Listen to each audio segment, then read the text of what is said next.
উনি দেশে ফিরতে পারবেন। ওনারা যেই সময় উনি যেই সময় উনি মনে করবেন উনি সেই সময় দেশে ফিরবেন। মাননীয় উপদেষ্টা, খুশির ব্যাপারে বাংলাদেশের আপত্তি থাকার পরেও ধারাবাহিকভাবে ভারত আমরা এই ব্যাপারে ফরেন মিনিস্ট্রিতে লিখছি, ফরেন মিনিস্ট্রি ফরেন অ্যাডভাইজারও আপনাদের বলছে, তারাও কিন্তু তাদের চিঠি দিচ্ছে যে আমাদের বাংলাদেশি নাগরিক যদি ওই অগদেশে থাকে আমরা অবশ্যই নিব, কিন্তু তারা একটা প্রপার চ্যানেলে আসতে হবে। নিয়ম হলো প্রপার চ্যানেলে। ওনারা করে নাকি এটা ফলো না করে এই জঙ্গলে রাস্তা দেখি জায়গায় না ওই সব জায়গায় গিয়ে করে, এটা একটু অমানবিক। এই যেগুলো হলে আমরা কিন্তু এটা শুধু আমাদের না, আমাদের যে অ্যাম্বাসেডার আছে, হাই কমিশনার আছে দিল্লি, তাকেও এটা বলা হয়েছে এবং ফরেন অ্যাডভাইজার এই ব্যাপারে আপনাকে কিন্তু ব্রিফও করছে। এয়ারপোর্ট, তারপরে ল্যান্ড পোর্ট, এইগুলির ক্ষেত্রেও কিন্তু একটু সচেতনতা বৃদ্ধি করার জন্য বলা হয়েছে। এই জন্য আগে কিন্তু নিজেকে আপনাকে সচেতন হইতে হবে না।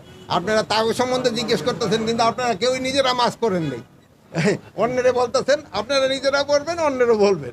সবাই যেন মাস্ক ব্যবহার করে। এই এখনও কিন্তু আমাদের এটা ওইরকম অত কোনো বড় সমস্যা হচ্ছে না, তারপরেও আমাদের এটা যদি সবাই ব্যবহার করতে, এটা সচেতনামূলক ব্যবস্থা। সবাই এই কোভিডের জন্য একটু সচেতন হইতে হবে।